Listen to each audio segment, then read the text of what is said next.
आपने कभी ये सुना है? हमारे प्रथम फील्ड मार्शल हुआ करते थे सैम मानेकशॉ, जिन्होंने एक बात कही थी गोरखा रेजिमेंट्स के लिए। उन्होंने बोला था कि अगर किसी को मौत से डर नहीं लगता तो या तो वो झूठ बोल रहा है या फिर वो गोरखा सोल्जर है। भारत की एक ऐसी रेजिमेंट, गोरखा रेजिमेंट, जिनसे डर भी खौफ खाता है। वैसे तो इंडियन आर्मी की जो मिसाल है वो वर्ल्ड में हर जगह दी जाती है, लेकिन एक ऐसी रेजिमेंट जिसका जिक्र जो है वो हर बार होता है, वो है गोरखा रेजिमेंट।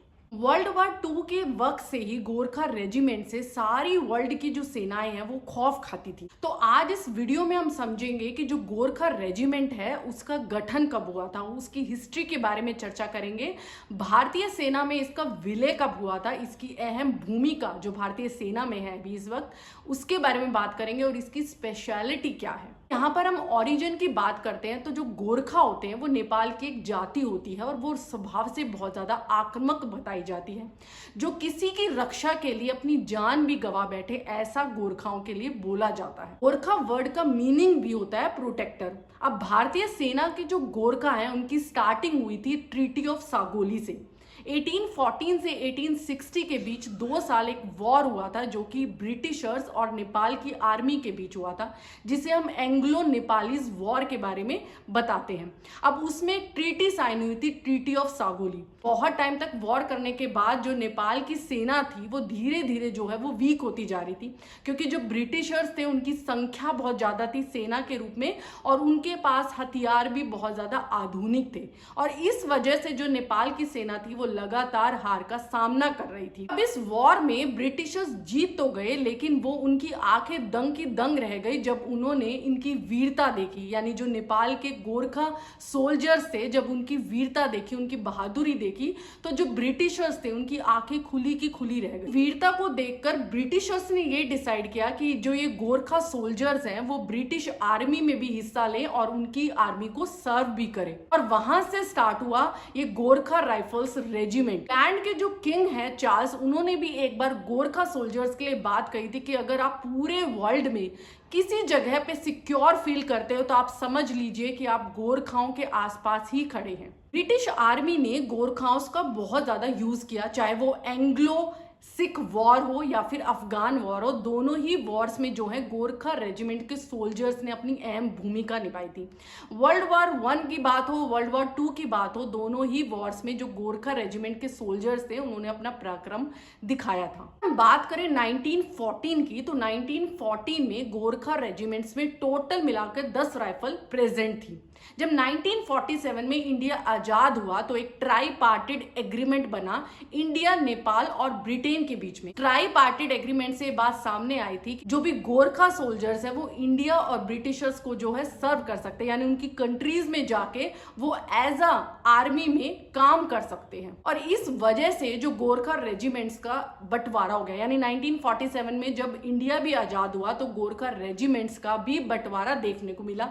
तो टोटल जो इंडिया के हिस्से में आई थी वो टोटल मिला के 6 रेजिमेंट्स थी, जैसे कि 1st, 3rd, 4th, 7th और 9th। ये सारी जो रेजिमेंट्स थी वो इंडियन आर्मी के हिस्से आई थी, और जो ब्रिटिशर्स के हिस्से आई थी, यानी ब्रिटिश आर्मी में जाने के लिए जो गोरखा रेजिमेंट्स को अप्रूवल मिला था वो थी 2nd, 6th, 7th और 10th। पर एक दिलचस्प बात हुई कि जो ब्रिटिशर्स ने कहा कि जो ये 4 रेजिमेंट्स है, यानी गोरखा रेजिमेंट्स जो ब्रिटिश आर्मी को जाकर अब सर्व करेंगी, अब उनका ये डिसीजन जो है वो पूरा का पूरा गोरखा सोल्जर्स के ऊपर है कि वो इस आर्मी में एंट्री करना चाहते हैं। नहीं, इस बात को लेकर जो 7th और 10th रेजिमेंट्स वाले सोल्जर्स थे उन्होंने साफ मना कर दिया कि वो ब्रिटिश आर्मी में हिस्सा नहीं लेंगे और यहाँ पर वो इंडियन आर्मी में जाना चाहते थे। 7th और 10th राइफल रेजिमेंट था, उनको हटा करके एक विलय हुआ, जिससे कि 11th राइफल रेजिमेंट मिली गोरखा की, जो कि इंडियन आर्मी का ही हिस्सा बन गई। दोस्तों, यहाँ पर हमने बात की कि इसका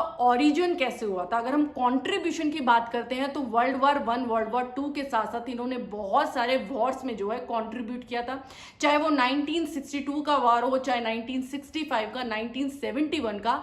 हर वॉर में जो गोरखा रेजिमेंट्स के जो लोग थे उन्होंने बहुत ज्यादा जो है अपनी वीरता दिखाई थी।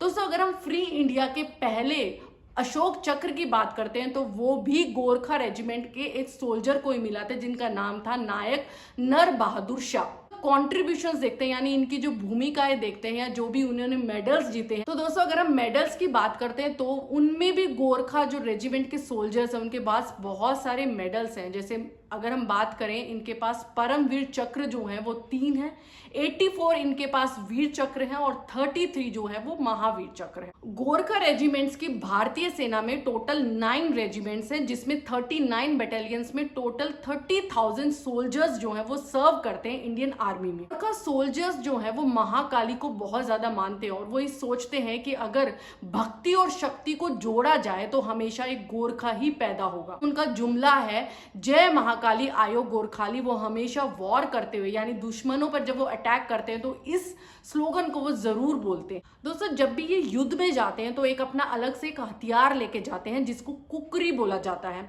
ये सम्मान का भी प्रतीक होता है। तो इनके पास मिला के 2 कुकरी होते हैं, एक जो है जो वो वॉर में यूज करते हैं, दूसरा एज ए सेरिमोनियल होता है। जब इनकी ट्रेनिंग खत्म होती है तो इन्हें एक और कुकरी दी जाती है जो कि इनका सम्मान का प्रतीक होता है, जिसे वो एज अ वेपन यूज नहीं करते हैं। दोस्तों ये भी एक कहावत है कि अगर इनकी कुकरी मयान से निकल जाती है तो या तो वो दुश्मनों का खून पिएगी और बिना खून पिए वो अंदर नहीं जाएगी, इसलिए इसे ये सम्मान का प्रतीक भी समझते। कुकरी को ये शिवजी के त्रिशूल का भाग भी समझते हैं और इसीलिए भी ये जो कुकरी की एक तरीके से पूजा भी करते हैं। कुकरी के अलावा भी जो इनकी टोपी होती है जो कि तिरछी आकार की होती है, वो इनकी वेशभूषा में अहम भूमिका निभाती है।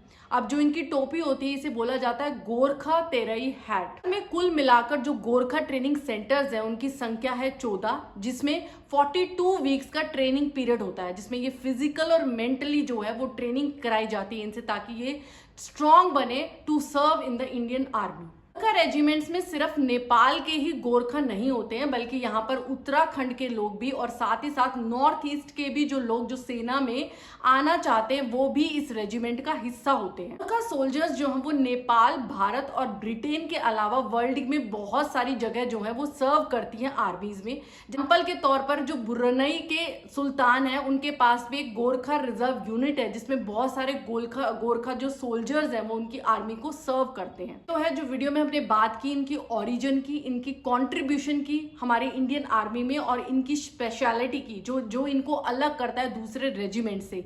अगर आपको गोरखा सोल्जर्स के बारे में कुछ अलग से इंफॉर्मेशन पता है तो प्लीज मुझे कमेंट में लिखिए। वीडियो इंफॉर्मेटिव लगी हो तो प्लीज इस वीडियो को लाइक करें, जितना हो सके शेयर करें और मेरे चैनल को सब्सक्राइब करना ना भूलें। Thank you for watching.